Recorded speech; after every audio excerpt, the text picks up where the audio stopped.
Gure gaurko gonbidatuak, guretzako korapioa handia dana eriotza, ez? Beretzako ez da korapioa, eta gaina txiki-txikitatek izan du bizi grin bat eta kuriositate bat, hor jarraitzeko lantzen. Eta bera da, esango genduken guretzako bidelagunitza, bera da eriotza gertu duenen bidelaguna, eta baita ere da askotan, prozesu guzti hortan, eta eriotzari buruz lantzen duen pertsona bat. Orain dela 3 urte, berak egin zuen, sortu zuen, hori da, zen bizi barkatu, zain bizi elkartea eta guztia lantzeko erabiltzen lekua da. Eta gurekin da, Amaia Gozategi. Kaixo, Amaia. Kaixo, Amaia. Kaixo, Bueno, haze gaia. Bai, sakona, Sakona. Eta nondi datorkizu zuri gai hau? Esan dugu zure gustokoa da, nondikan kuriositate hau? Bueno, txikitatikan, eriotzak ikusten ditun, eta, zerbaitek ezatezian, igual, beste modu batzu saudela, ez? Pelikuletan azaltzezian, beste kultura, zuek aipatu zuen bezala, eta esaten nun zehatikan, tristura badao, baina nondikan dator nola baite drama gehitu hori, ez? Eta, hasi nintzen oso gaztetatik irakurtzen, kontuatu nintzen bizitzare ikusten deula oso desberdin kulturaren arabera, eta esaten nun, igual nontaz ere, badao ikastia, edo badakau nola baite, betaurreko aldatzia, eta pixka, goxatzia, zatik, adibidez, religioaren indun paperaren arabera hola ikuste dure bai askotan eriotza, eta ikuste zu beste kultura batzutan dauden beste religioak beste ikuspuntua dakela, eta nola baite erekiteula beste perspektiba bat, eta esatezu, jakin dezagun ze aukera dauden, eta gero bakoitzak aukeratu dezala pixka gehiena vibratzen jona. Eta hortze beste aukera kultural daude, Amaia?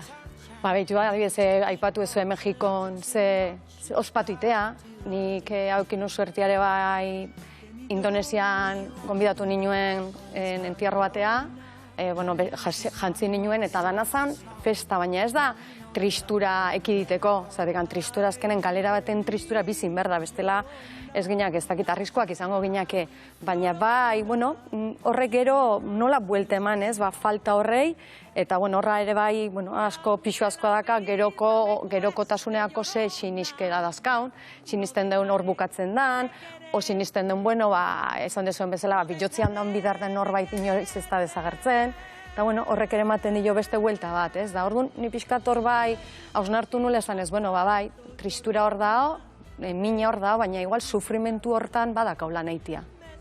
Eta konkretuki zein da zure lana eriotza gai honetan? Nerekin jendiak kontaktuan jartzea, ja gaixotasuna da honean. Azkeneko momentutan gutxinak izaten dira, horiek izan zian asko pandemian. Igual familikoak esautzen ninuen nik beste kontestu batzutatikan, igual pertsona horiek ere nola baite nik bide laguntza zerbitzuare eskaintzen dut beste prozesu batutan, emozionalki edo galerak, mila gauza eta orduan esate zuen joan. Nahi nola baite zuk emateazun lasaitasun haure nola dakat, zakit gaixo da ono familia horrekin konpartitu.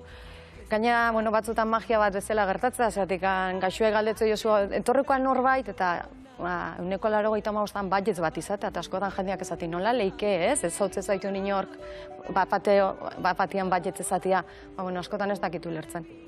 Nik uste hor sentitzeuelare familiak dakan konfiantza, egiten dugu entrevista txiki bat bezala, behaiek nola baitea ber gustado denerekin, eta nik ere egoera atsegin zaiten jarraitzeko, eta bide laguntza hau nik uste azkenean gehiago izateala familikontzako hiltzen nahi danantzako baino.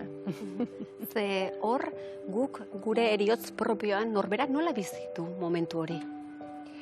Azkenean guk hiltzen ikusten deunen baten bat asko moitzen gaituna da hemen gaina aipatu ezue. Nik nire nahiko ondo emango nuke, baina beste batena, baina horrek buelta bat badaka, bestean eriotza ikusten deunen guriakin konfrontatze geha. Orduan horrazte zeizkigu, zu etze izango semia, etze izango ja nola baite bizitzan dakasun leku bat, leku hori desagertu ingo da, o bestera batean moldatu ingo da, ez da desagertuko, moldatu ingo da, aldatu ingo da.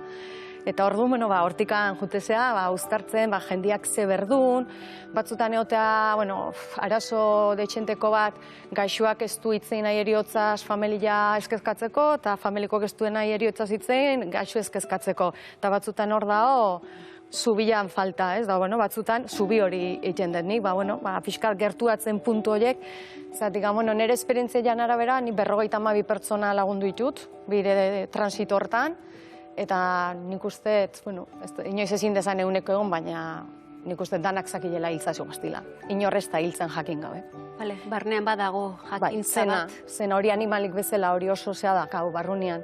Eta batzutan, bueno, familiak ezate jonen, hobetu ingo zela lasai da, orduan gaixoak ezate, ez dut ez esango, orgen ibadakiten mendiken naizelaterako. Orduan, niretzat dia momentu batzuk, nolaite egia edo sentitze deuna oso asalian jarri berdeunak. Jarri berdeun momentua. Zeratik, gaina momentu hortan eriotzan da norbait, umiak bezala dia, zuk zerbait ezatia badakazu, baina sentitu ite zaitu. Claro, bai, radar hori ez, badakile, zuk ezatezuna eta zu horra izana sentitzen, ez doa zela bat. Eta hori umiak ere asko garrapatzeu zuk ezatiak azu, oso posina, baina askotan ezatizu, matxo, ze pasatzen zaizu? Eta, bueno, nire esperientzian arabera hor badaude radar batzuk, antena batzuk, nola baite oso, ez dakit, afinatu iteia, eta horren sentitze duk dana. Eta horren etzako, mai gainean jartzia, gai batzu naiz da batzutan deserosuak izan, konfliktua familian daudena, baina laguntzeue.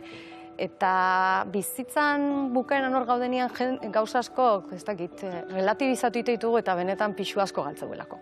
Asko da, ez dakit, gure personajiak, gure egunerokotasunean eutzi berdi joan zerbait, baina gero azkenean kontuatzen zea. Kapa guztiak erortzen dira horrez. Kapa guztiak. Eta hor, kapa guztiak erortzen dien momentuan, eriotzaren aurrean dagoen pertsonak, kuriositate propioa da, Amaia, zer sentitzen du edo, zer transmititzen dizu momentu horretan? Lasaitasuna eta piztu iten da. Osa, behiratu aldatzen zaio. Eta orduan ja badakizu nola baite pertsona hori ja, zerbait askatu dula, eta laizte hilko dala. Nola baite batzutan hor dagoen, ematen du, ez dakit hitzadan hiltzen nahi dana saioten dala, baina, entzungo zenuen askotan bidaiatikan etorri bertzun norbaitek, eta itxoin indio, eta, igual da, ez dakit, ze puntu baina, nik bai sinistetela hor bai zerbait gertatzen dala. Eta orduan hor nola baite, egoera batzuk azteia, ez dakit, puzle baten piezak enkajatzen bezala, eta hor ja giro bat oitean danean, ez beti, baina askotan ala gertatzea, batzutan gertatzea, eta horre bai, hemen nahi dut nola baite jende asko ezautzetelako gertatu zaiona eta pixkat pena gelitze zaiola, biogun igual da gaixoan onduan, eta justu juten da dutxa bat hartzea, edo jangela, jaistea, bokaile bajatea, eta justu orduan. Batzutan, segun gure izakera eta nola damakigun prozesuak ere, batzutan egon behar izate du bakarrik. Ez bestia gaizkiten nahi dalako ezer. Norberagatik ere. Norberagatik. Bakarrik juteko aukerak eta hori egin dezake ere. Bai, eta bakarrik, ez dakit, inoiz ere bakarrikan, horrek gauza asko gertatzea. Eta orduan da, nola baita ezatia, oan dakat ez dakit espazioareni lasai juteko. Eta hor bai gustatuko litzaiak hori errepikatzea, ez dala kulpa, ez dala, espanuen alde ingo oi ondotikan, hau etzan gertatuko da, ez dala. Horrela izan bartzuen, eta ez da. Eta hemen, Amaia, zu bai egiten duzu desberdintasun bat, sufrimendua eta minaren artean. Zein da desberdintasun hau? Netzako gauz alde batetik da mina, galeraren mina edo, baina sufrimentuan netzako da gure izakera edo personalidadiak arabera guz egun gai bat nola bizitze deun, ematen dio, ez dakit, gehi plus hori. Enkistatuta geldituko balitz bezala, ez?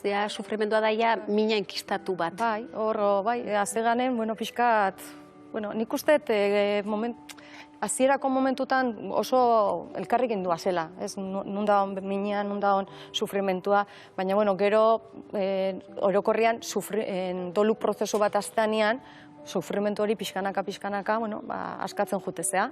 Eta, mina hor gelditzen da, azkenean gogatze gehanean norbaitetaz, momentu hori, eta, gero buelta emate jozu, bakizulako, ez zuen bezala hor daola. Naturala dela, ez? Naturala dela, baina nik uste sufrimentuak gehiago dela, ez dakit, segun gizartiaren pixu bat, edo kulturaren pixua...